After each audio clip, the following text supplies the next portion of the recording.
Bonjour, alors bienvenue à cette nouvelle présentation planétaire.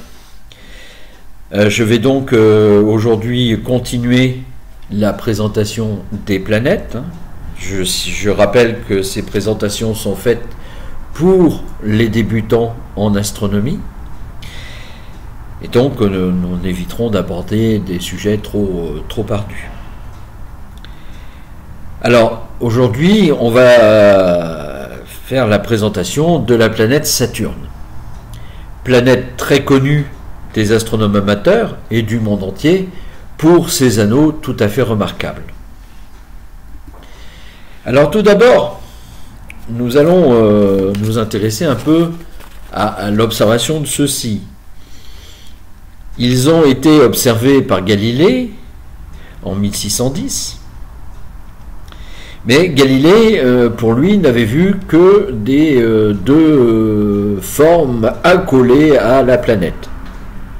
Donc cette première présentation montre Saturne dessiné par Huygens en 1659, le 1er janvier, et on voit bien une variation assez importante. Les numéros 1, 2, 3, 4 sont assez proches de ce que voyait Galilée quand il avait observé, parlant de deux satellites collés littéralement à la planète. Mais on voit bien qu'ensuite, Huygens, alors ça peut être l'amélioration de l'instrument, ou ça peut être, surtout si c'est le 1er janvier, ça peut être simplement l'amélioration de la qualité du ciel ce soir-là, dessine au fur et à mesure, on voit que le nombre augmentant, on dessine au fur et à mesure un anneau, donc autour de la planète, même si vers la fin on voit bien qu'à nouveau il nous dessine à nouveau un anneau, mais avec deux points plus importants, deux satellites carrément au bout de l'anneau. Ensuite on va avancer dans le temps et on va voir sur cette deuxième image le dessin de Robert Hooke en 1666, et là on voit nettement une amélioration de l'instrumentation, puisque on a bien la planète et un anneau, et on peut même distinguer sur la droite de l'image, là où il est indiqué un A, et bien que il y a une petite ombre de cette planète qui est dessinée sur l'anneau. Et on remarque aussi que sur le côté gauche de l'image, on a un anneau qui semble un peu plus sombre que les autres. Ensuite, si on continue à avancer, on va trouver le dessin de M. Trouvelot en 1874. Alors là, effectivement, on fait entre 1666 et 1874, on va faire une avancée assez spectaculaire dans l'instrumentation, parce que là, on voit nettement non seulement la planète, l'ombre de la planète sur l'anneau, on distingue aussi presque l'ombre de l'anneau sur la planète, même si celui-ci peut être confondu avec l'anneau le plus sombre qui est près de la planète. Mais on distingue également plusieurs anneaux consécutifs, dont les teintes sont différentes, avec au bout des divisions sombres, dont notamment la division de Cassini. Alors, ce qui est assez amusant, c'est que cette image-là a probablement été faite, même si je n'ai pas trouvé vraiment l'instrument avec lequel M. Trouvelot avait observé. Probablement, à cette époque-là, ce devait être une grande lunette, entre 600 et 1 mètre de diamètre.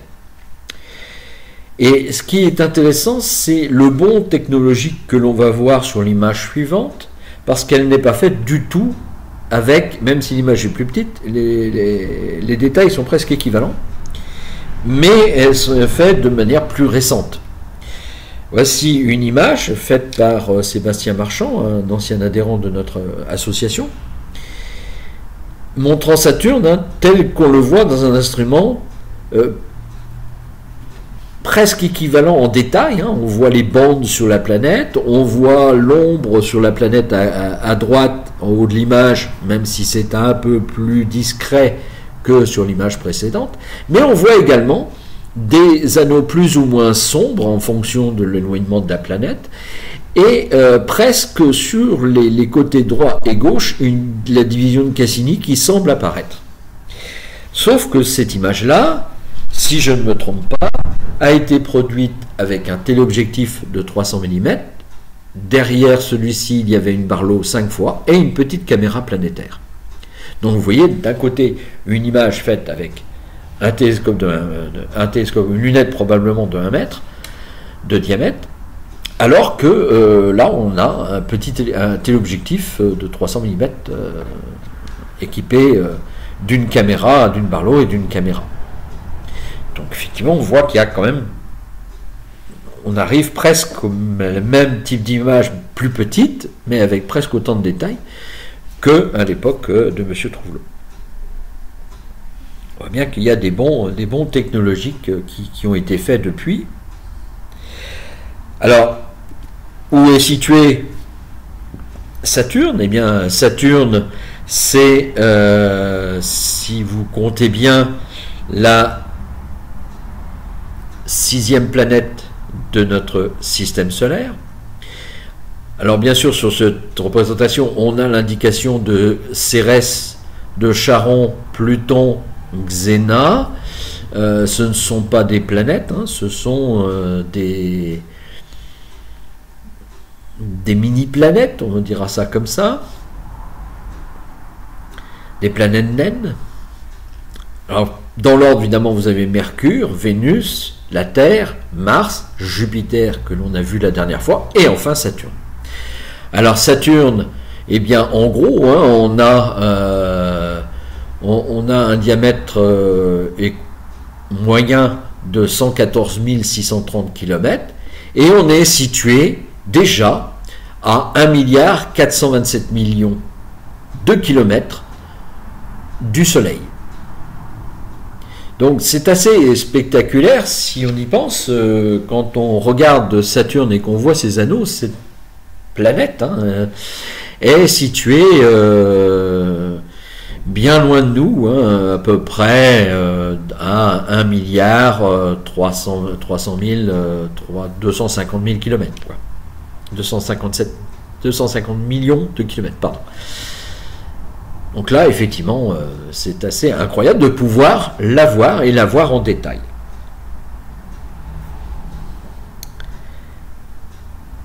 Si l'on continue, voici un petit gif qui vous permet de visualiser la vitesse de révolution de la planète Saturne avec les autres. Donc vous avez au centre, eh bien, toutes les planètes internes, hein. Donc interne, il comprend Mercure, Vénus, la Terre et Mars. Puis, après, on a Jupiter, qui est donc à l'intérieur de l'anneau rouge, et l'anneau rouge représentant la révolution, l'orbite de Saturne, et la vitesse à laquelle elle fait cette révolution. Et tout au-dessus, eh bien, la planète en bleu que vous voyez, c'est Uranus. Donc ça vous donne un peu une idée de la vitesse de révolution des différents corps et du temps qu'ils mettent à parcourir leur orbite.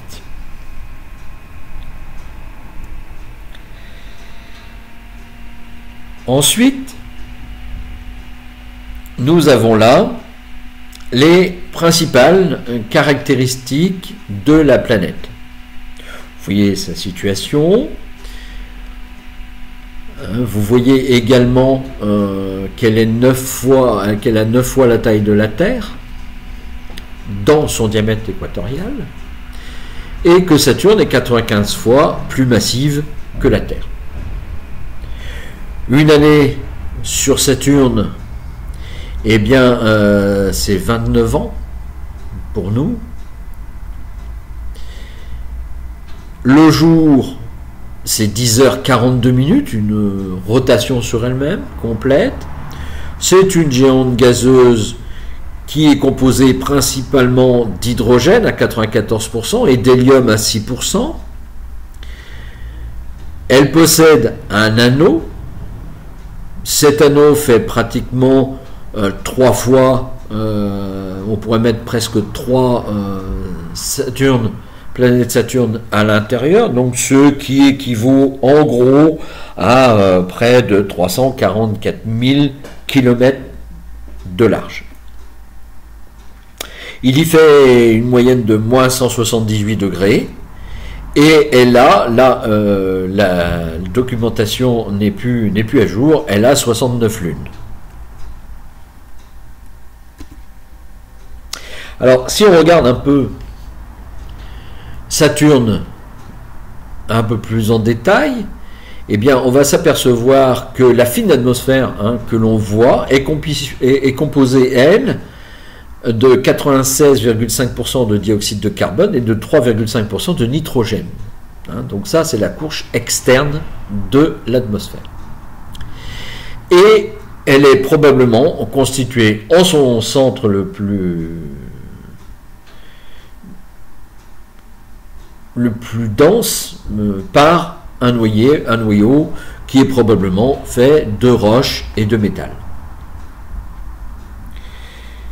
Mais une des caractéristiques de la planète Saturne, c'est qu'elle est légère, puisque on dit que si on avait un océan assez grand, on pourrait poser la planète Saturne sur l'eau, elle flotterait.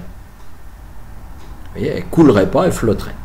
Donc malgré sa masse conséquente, elle n'a pas une densité très importante, et c'est pour ça que l'on a un petit en bas à gauche, vous avez une représentation de la gravité. Donc vous voyez, si on fait un saut, on peut faire un saut sur la Terre de 10 pieds de haut, et si on fait un saut sur Saturne, on fera que 9,4 pieds de haut. Donc pratiquement la même chose, très peu de différence entre, en l'effet de gravité entre la Terre et Saturne. En y regardant un peu plus près, avec des zones peu détaillées, mais ça vous donne juste une idée. On a donc en première couche, après l'atmosphère que l'on a vue tout à l'heure, de l'hydrogène moléculaire et de l'hélium. Ensuite, on a une couche d'hydrogène métallique et hélium, puis une couche qui serait en partie rocheuse et en partie glace, avec un noyau plus ferreux, plus dense au centre. Si on regarde de plus près, eh bien, on voit là les différentes particularités de la planète.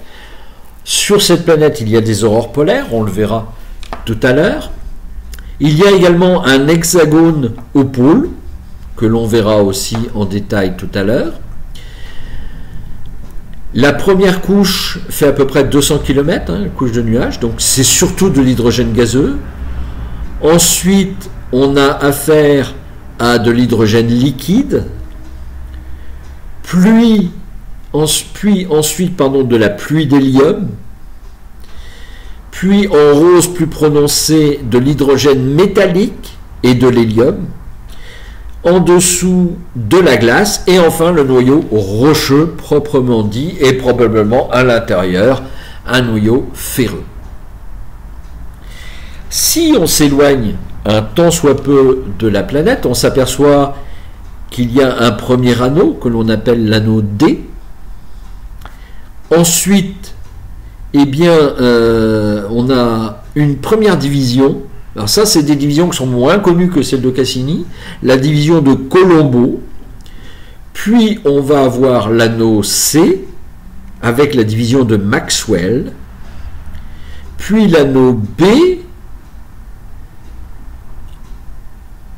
Tout de suite après, on a la division de Huygens, puis la division de Cassini, et enfin l'anneau A, avec la division de Encke, la division de Killer, puis la division de Roche, et enfin l'anneau F. Puis, si on s'éloigne encore, on a déjà une première présentation des satellites, avec Encelade, Mimas, Tétis, Dionée, Rhea, et Titan et Hyperion, tout au plus loin de la planète. Donc voilà un petit peu la façon dont est constituée cette planète Saturne.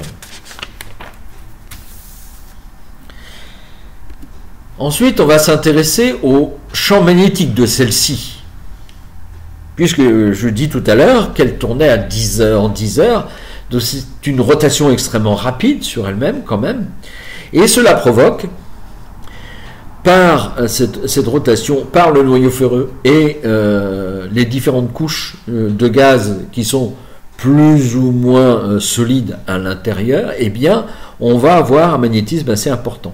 Donc vous voyez là les lignes de champ magnétique qui rejoignent les deux pôles, hein, qui partent du pôle nord là, enfin si on peut considérer qu'il est nord, eh bien elles partent sur le côté et elles repassent sous l'anneau pour rejoindre l'autre pôle. Il est à signaler un effet de radiation aussi, hein, qu'on voit sur la gauche de l'image, entre la planète et les anneaux. On a aussi un courant de convection qui se fait entre les hautes couches de l'atmosphère et l'anneau, puis des charges, hein, vous voyez, on a des décharges en spirale magnétique, puis un échange gazeux entre les anneaux et la planète. Donc probablement en fait de la chute de certains éléments, de certains gaz des anneaux vers la planète. Donc voilà un petit peu le champ magnétique. C'est le deuxième champ magnétique le plus important du système solaire, après évidemment Jupiter. Alors en rappelant que le bouclier magnétique de Jupiter, la queue magnétique, hein, celle qui est au plus loin de la planète de Jupiter, arrive aux alentours de Saturne, ce qui vous donne un peu une idée de la puissance de ces champs magnétiques.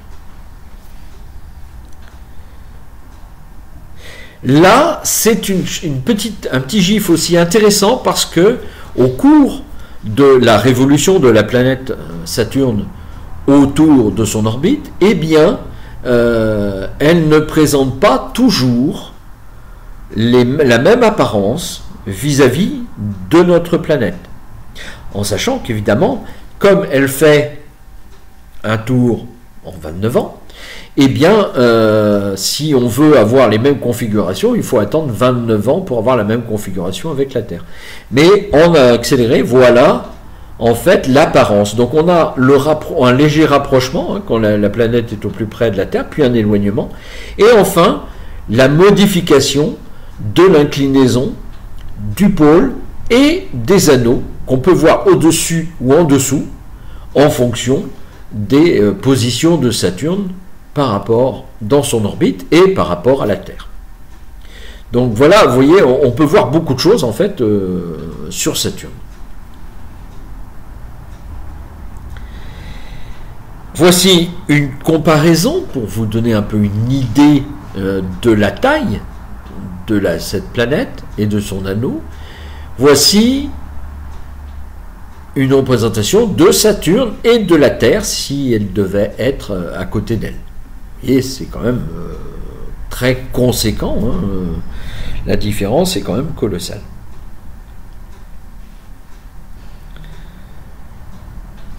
Alors nous allons voir maintenant que Saturne n'est pas une planète dont l'atmosphère est calme, n'est pas une planète dont l'atmosphère est tranquille.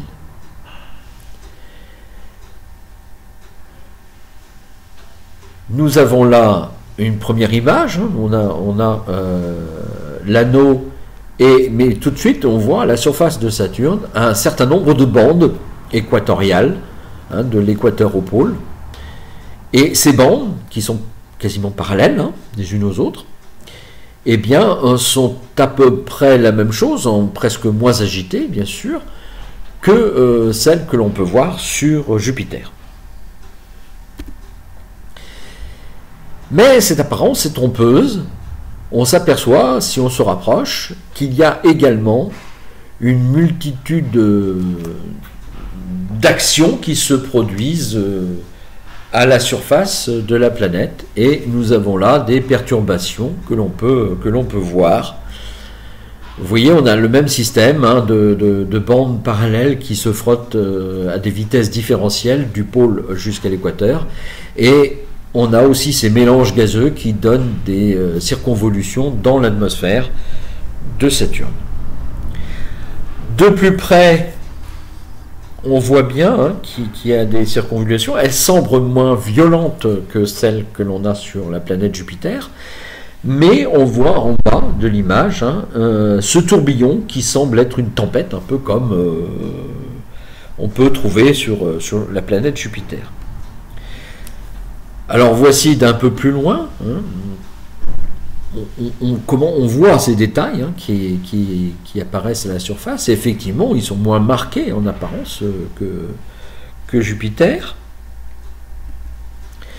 Mais il arrive quelquefois que Saturne nous présente également des changements remarquables à sa surface, avec, comme on le voit là, des tempêtes et des circonvolutions beaucoup plus marquées que d'habitude à la surface de l'atmosphère de la planète.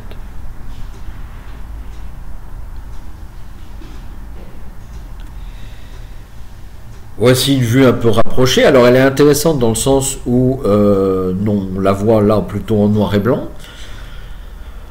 On voit également toujours ces structures hein, ces structures parallèles, et on voit l'anneau comme étant pris effectivement par la tranche. Donc vous voyez, il est extrêmement fin, hein, il ne fait pas plus de entre 1 et 10 mètres d'épaisseur.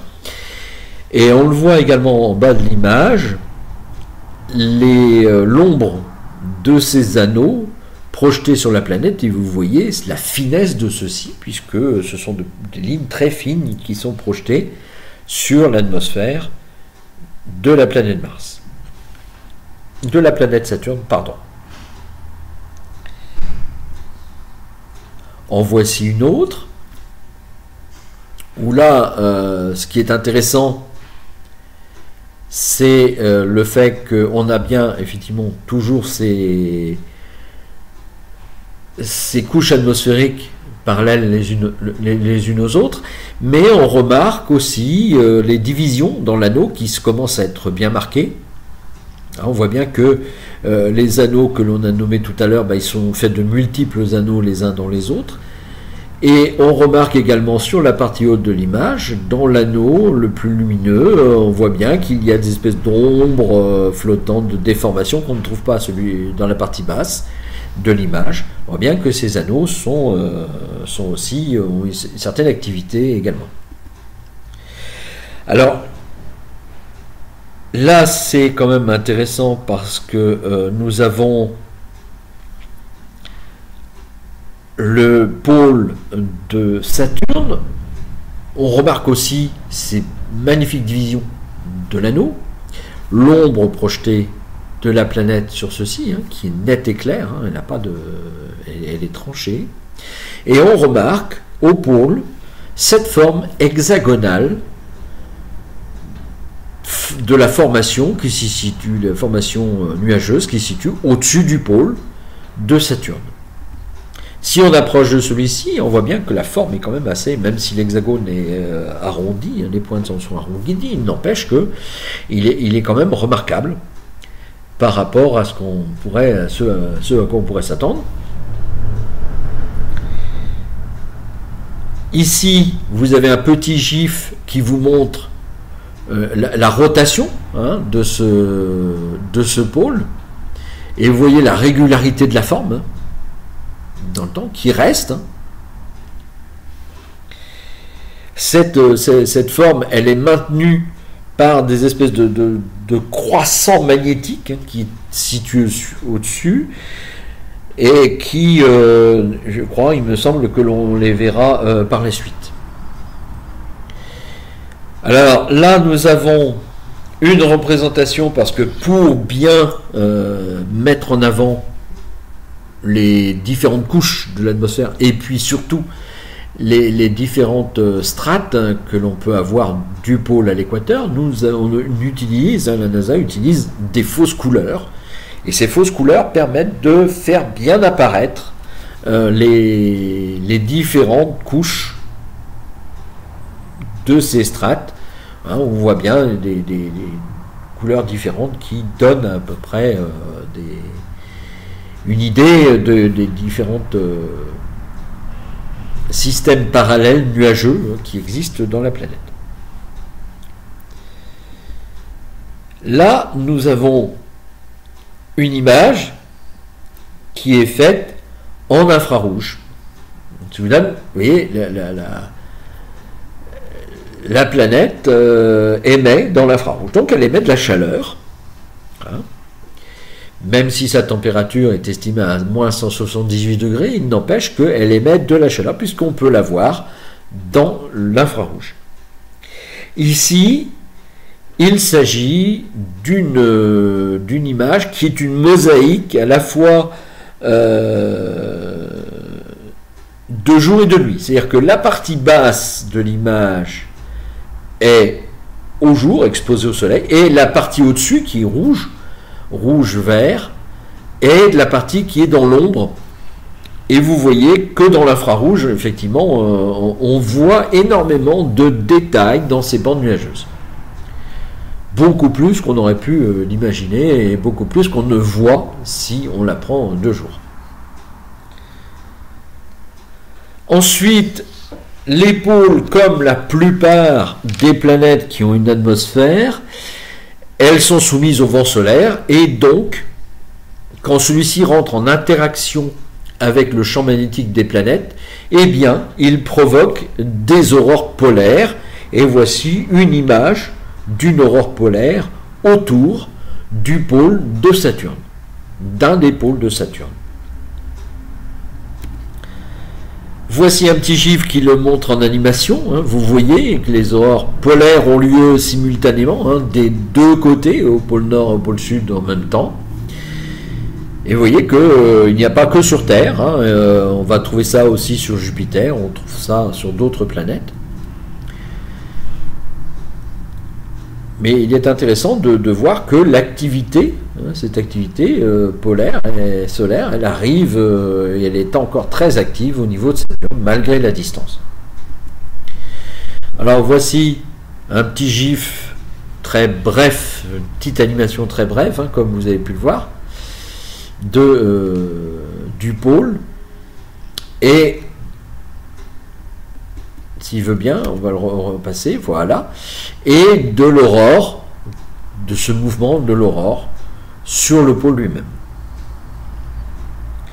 Ensuite, on va s'intéresser aux satellites, à la famille, je dirais, des satellites, des principaux, puisqu'on n'ira pas jusqu'à quand même tous les satellites, des principaux satellites de Saturne. Alors on va trouver des satellites très proches, et là vous allez trouver une série de satellites, on verra tout à l'heure un petit peu en détail ceci. On va trouver Pan, Atlas, Prométhéeus, Pandora, et Epiméthéeus et Janus. Puis un peu plus loin, une autre série, donc c'est Pallène, Méthone et Mimas. Encore plus loin, là nous avons affaire à des satellites plus gros, bien que Mimas le soit déjà. On va avoir Encelade, Télesto, Thétis, Calypso, Polydéus, si je ne me trompe pas, Dionée, Hélène.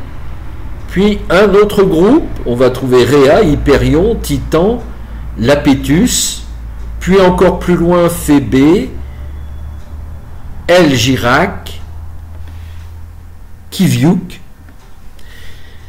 puis d'autres, vous voyez, qui se suivent. Alors, les noms sont donnés en rapport à la personnalité de Jupiter, de Saturne et des autres planètes.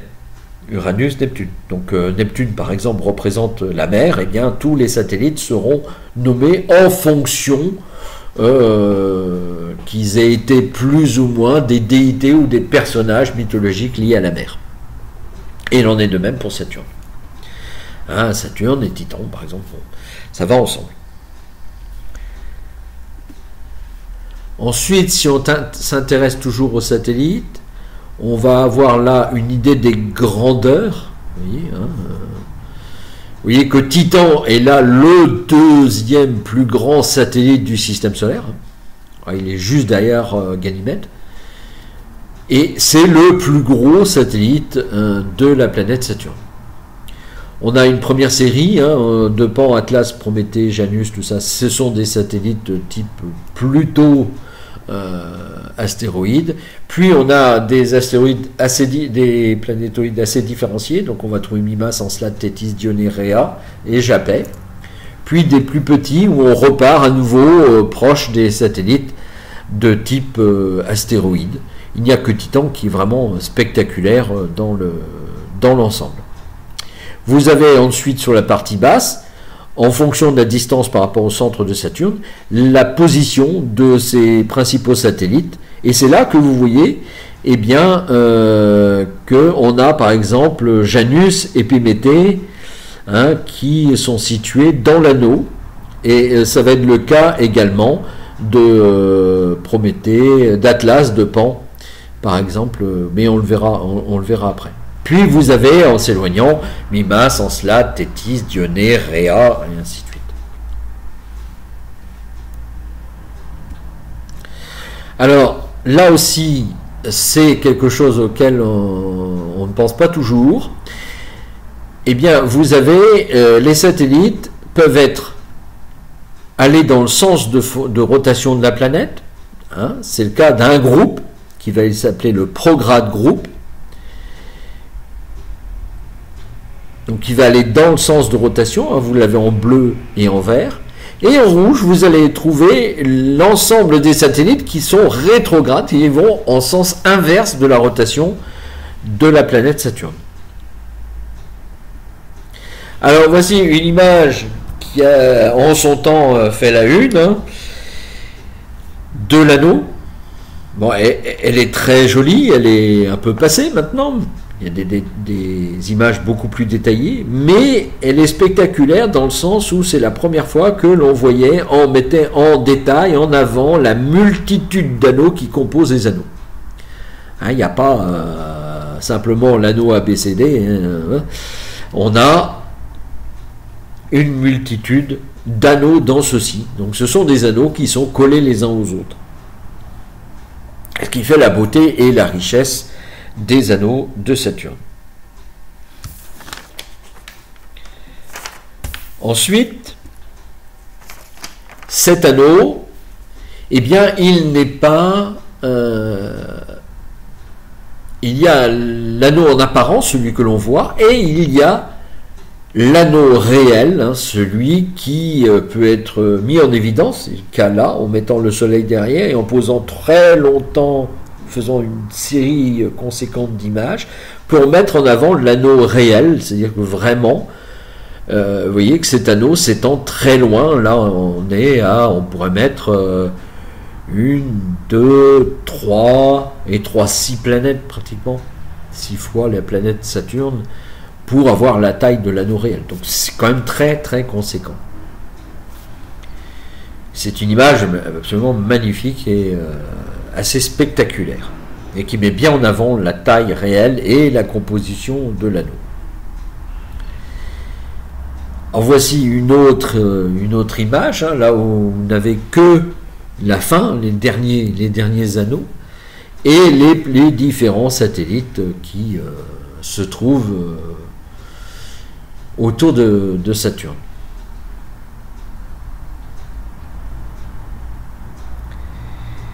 Voici une vue plus récente de l'anneau. Vous voyez, on n'est plus à mettre des fausses couleurs. Et on a là un détail assez fin des différentes divisions, de ces divisions internes aux anneaux principaux, qui sont là très très marquées. Très marquées. Vous pourrez d'ailleurs trouver sur le site de la NASA, si vous mettez anneau de Saturne, vous devriez trouver une magnifique image. Alors oui, il faut la prendre en haute résolution, c'est préférable. Et c'est une tranche, donc c'est une coupe de l'anneau du début jusqu'à la fin, et qui, quand vous l'agrandissez et que vous passez d'un point le plus proche au point le plus éloigné de la planète, Et il est très long à regarder, et vous allez voir, il y a une multitude d'anneaux, une multitude de traits successifs qui forment les différents anneaux dans les anneaux. C'est assez spectaculaire et assez incroyable quand on le regarde.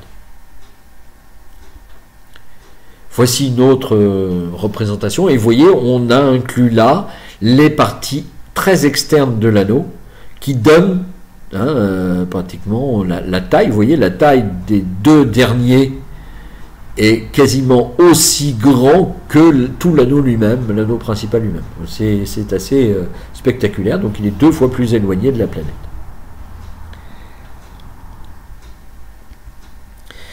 Et là, j'ai mis cette image parce qu'elle m'a paru assez remarquable. C'est une image qui a été prise il n'y a pas si longtemps que ça, avant que Cassini ne disparaisse, soit brûlé dans l'atmosphère de Saturne. On a une représentation assez intéressante. On voit que les satellites qui sont dans l'anneau, on va les voir tout à l'heure, eh bien, provoquent de tels remous qu'en fait, les particules montent en hauteur, les particules de glace sont chassées et montent en hauteur, et forment cette espèce de succession de pics et de montagnes dans l'anneau, à plusieurs mètres de haut, qui est assez spectaculaire. C'est quelque chose auquel on ne s'attendait pas trop, mais j'ai trouvé cette image vraiment, vraiment extraordinaire. Alors voilà ces satellites, ce qu'on appelle les satellites gardiens. Et vous voyez, dans leur parcours, ils forment, ils déforment, ils poussent, ils rapprochent les éléments qui constituent l'anneau. Cet anneau étant constitué de roches et de glace d'eau, eh bien, il est soumis à l'attraction gravitationnelle de ces petits satellites qui le perturbent sur le passage dans leur orbite.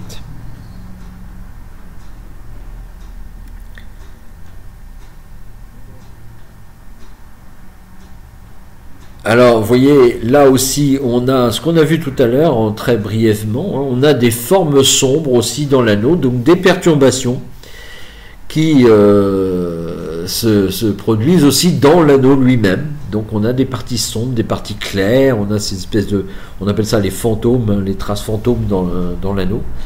C'est assez remarquable d'avoir autant de définitions d'images à une si lointaine distance de la Terre. Là aussi, c'était pour montrer la finesse de l'anneau, avec le satellite Titan derrière en grand. Alors, le premier auquel on va s'intéresser, c'est Encelade. Alors, Encelade est intéressant, puisque vous voyez, quand on connaît un peu les satellites du système solaire, on s'aperçoit qu'ils sont criblés de cratères, au fur et à mesure des impacts. Et bien souvent, la plupart d'entre eux n'ont plus d'endroit de terrain lisse, ils sont criblés complètement. Et on voit là, sur Encelade, des rainures, des terrains qui ont encore des cratères, mais d'autres qui n'en ont plus. On veut dire que les cratères ont été recouverts par quelque chose. Donc ça, c'est assez intéressant. Il y a ces fractures, et puis cette couleur bleue qui apparaît dans les fractures, qui tout de suite fait penser à de l'eau. Alors voilà un peu un gif très léger sur Encelade, et vous voyez, ça met bien en évidence la forme de fractures qui sont au bord de l'ombre, cette forme presque en S, et ça c'est quelque chose qui est vraiment très intéressant, puisqu'en fait on s'est aperçu, quand on a fait passer la sonde dans cette au-dessus de cette partie-là, on s'est aperçu qu'en fait, Encelade éjectait des formes de geysers de l'eau souterraine vers l'extérieur. Donc ce panache que vous voyez, eh bien, ce sont différents geysers d'eau qui sont propulsés dans l'espace et qui retombent sur Encelade sous forme de neige. Mais on verra tout à l'heure, il y aura une vidéo sur Encelade en particulier. Autre satellite remarquable, Titan. Alors, la première chose que l'on peut remarquer, Titan, où est le détail du satellite? On ne voit rien. Mais on remarque très vite cette espèce de lignes bleues qui entourent littéralement la planète avec des zones plus marquées. Et en fait, on s'est très vite aperçu que ce satellite possédait une atmosphère.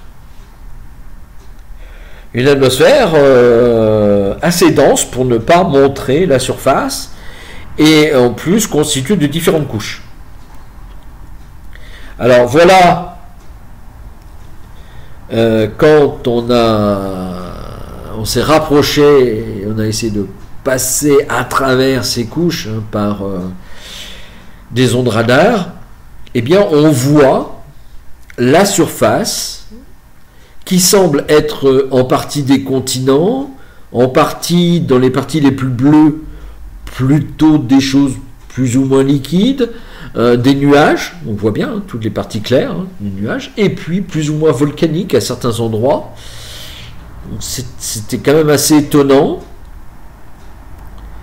Voilà une autre série d'images de la surface. Donc à la surface, il y a des choses qui sont passionnantes.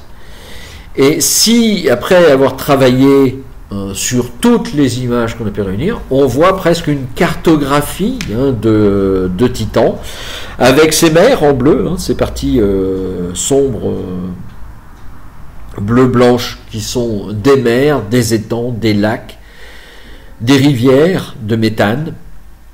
Puis on a les parties qui représenteraient fort probablement des continents, donc continents des terres émergées, donc on a ces parties marron, puis d'autres qui semblent représenter plutôt de la glace, probablement de la glace d'eau.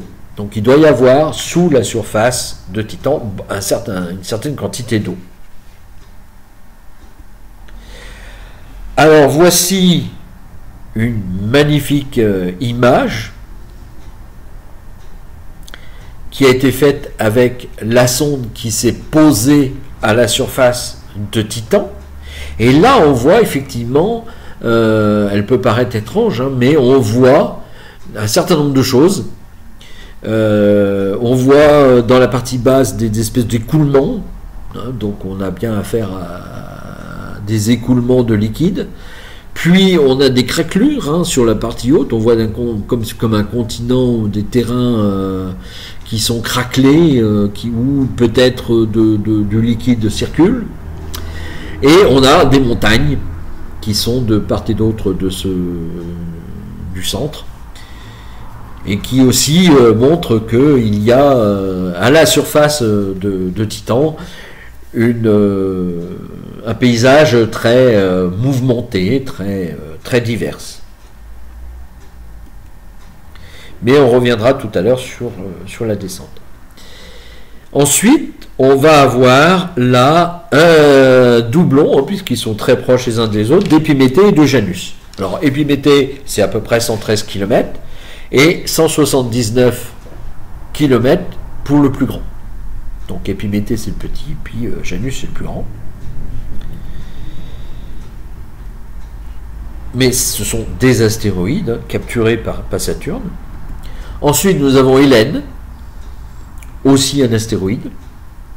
Alors Hélène c'est à peu près, là je vais donner des moyennes, parce que vous voyez c'est assez difforme, donc on a à peu près 35 km de moyenne, de grandeur.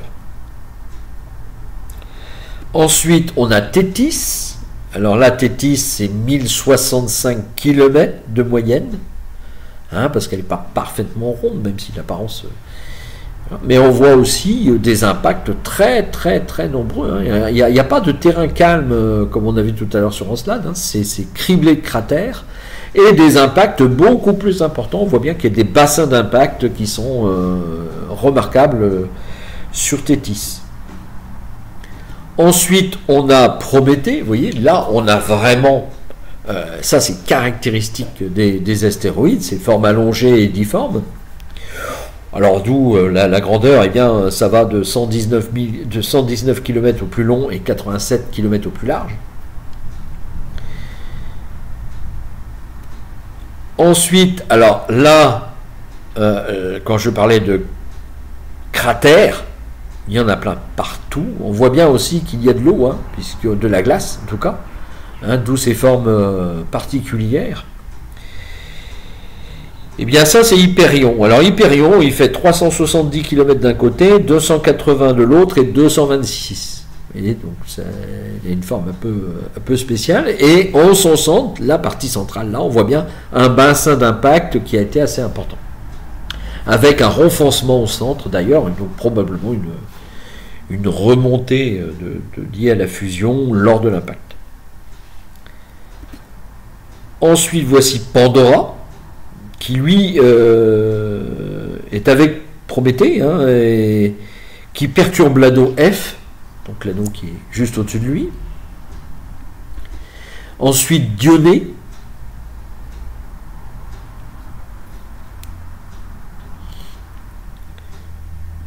puis Atlas.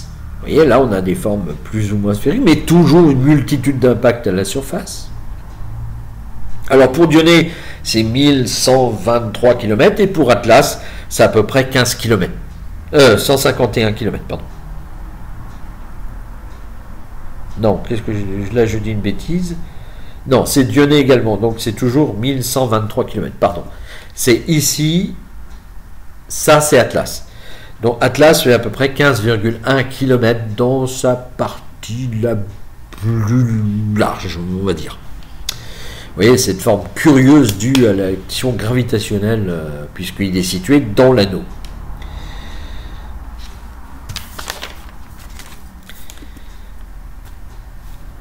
Donc voici les différents satellites gardiens qui sont dans l'anneau, et voici leur nom. Donc on va trouver Atlas, Pan et Daphne plutôt entre l'anneau A et l'anneau F, puis dans l'anneau E, puis un peu plus loin, pardon, on va trouver Épiméthée, Pandora, hein, et Encelade, lui, est situé plutôt dans ce qu'on appelle l'anneau E maintenant. Hein, donc cet anneau qui n'est visible que dans certaines conditions et qu'on ne voit pas chez nous de la Terre. Et là vous allez voir justement une petite vidéo sur le passage de Cassini dans ses jets d'Encelade.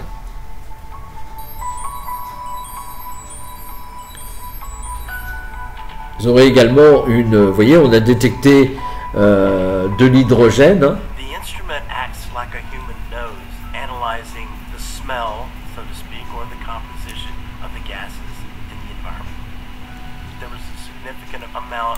Vous voyez, du H2O, molécule d'hydrogène.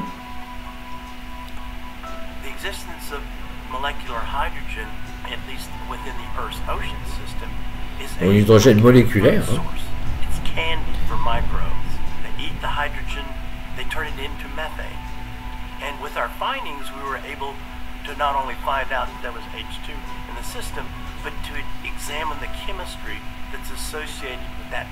Process of taking hydrogen and turning it into methane. Et voici une représentation de ce qu'on s'imagine sous la surface. Here on Earth, the hydrothermal systems known as white smokers have water-rock interactions that lead to the release of molecular hydrogen in a similar fashion to apparently what's going on in Enceladus.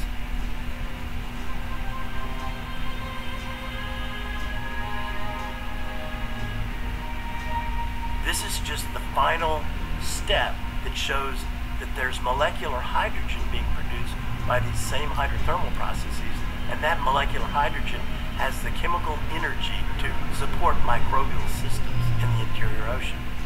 It's not demonstration of finding life, but it shows the potential for the existence of life in this interior ocean.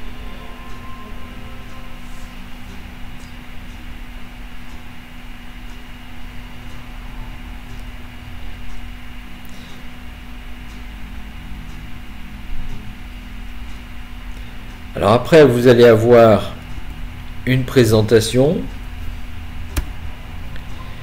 du champ lié au champ magnétique de Saturne. Using data from NASA's Cassini mission, scientists have come up with one possible explanation. This was accomplished using a computer simulation that proposes swirling wind in the upper atmosphere at high southern latitudes. What's unusual is that phenomena in the upper atmosphere could somehow be a source for odd magnetic behavior far above the atmosphere.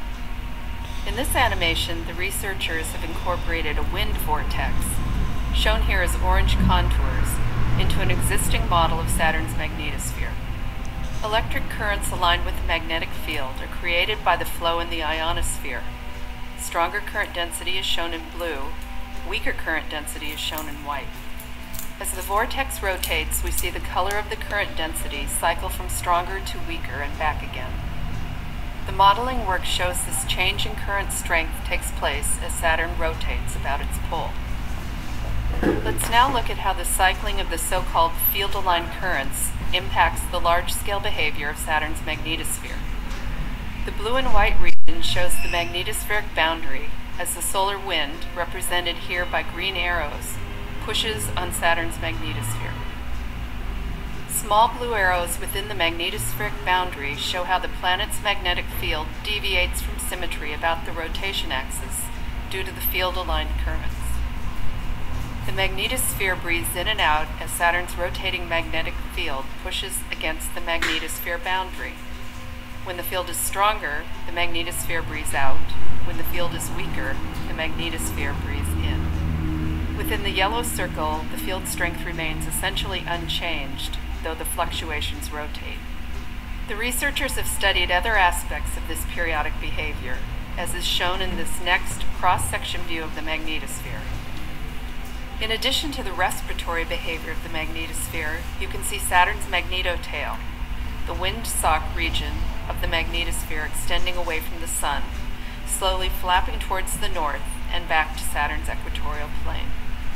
The Sun and impinging solar wind is to the left, Saturn's north pole at the top. The black lines with arrows show the direction of the magnetic field. A thin sheet of electric current is seen as a long, green-shaded object extending to the right.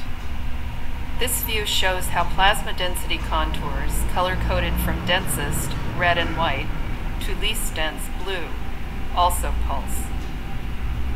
This model is one proposed solution to a long-standing magnetic puzzle, and Cassini scientists will be watching to see how it holds up to continued observations of Saturn's magnetic field.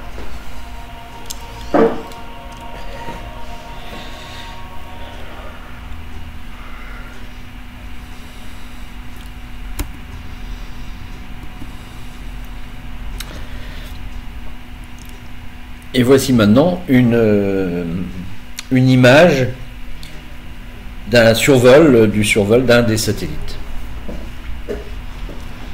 Si vous regardez bien cette couleur, eh bien, normalement, vous l'avez vu auparavant, vous devriez donc savoir quel est ce satellite.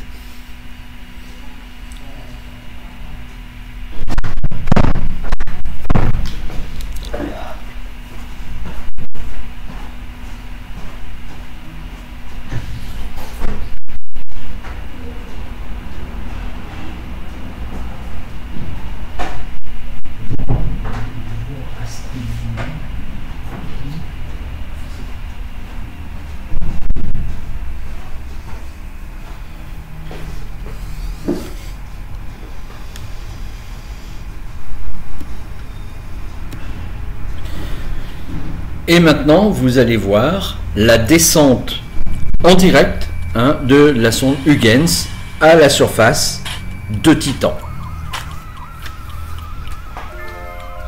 Vous voyez, au fur et à mesure de la descente, vous avez tous les paramètres qui sont situés sur la droite de l'image et les différentes prises de vue qui se font à 360 degrés au-dessus, sur la surface de Titan, la caméra étant située juste dessous et permettant de voir hein, un peu sur le côté de Huygens, et ça permet de tourner et d'imager en permanence l'image de la surface qui arrive au fur et à mesure de la descente. Je vous laisse regarder.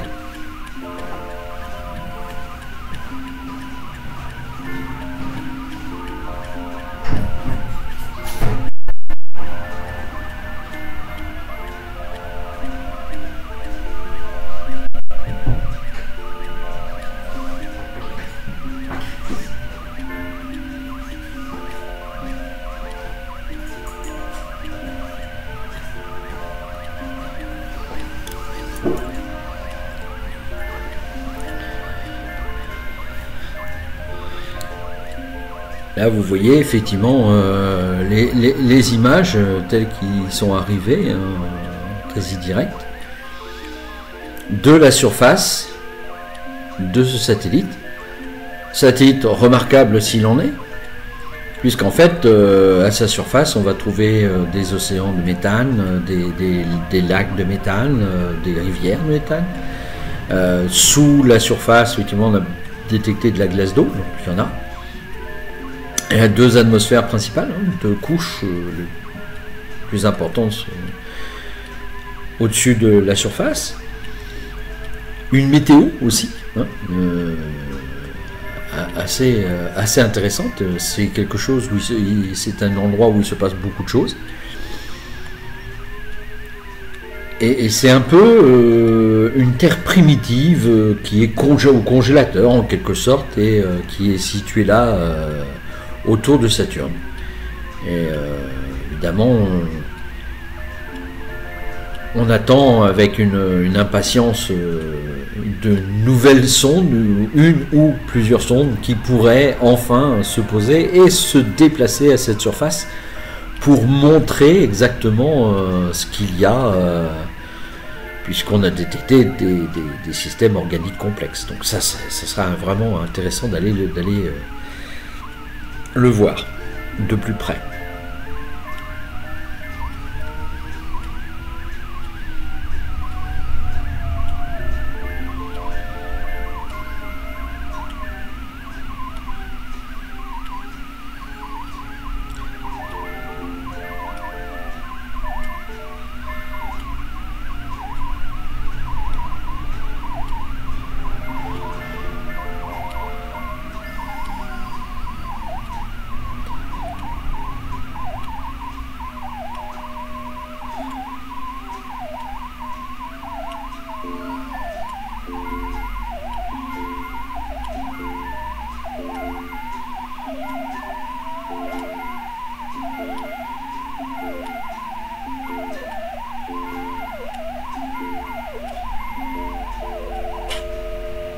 Voilà, la sonde s'est posée et voilà l'image que l'on a eue de la surface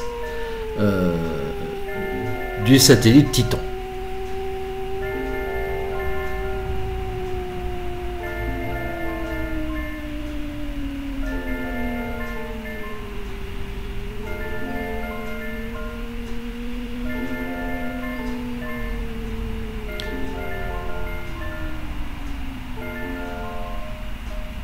Évidemment,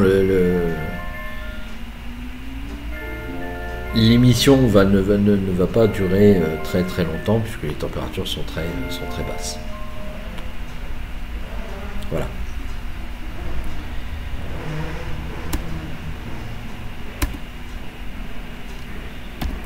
Alors j'espère que cette présentation vous aura plu et qu'il n'y aura pas trop de bruit à l'extérieur, comme on peut l'entendre là. Hein. Cette présentation, eh bien les présentations du petit monde planétaire qui nous entoure continueront, puisque on va prochainement s'attaquer à Uranus puis à Neptune.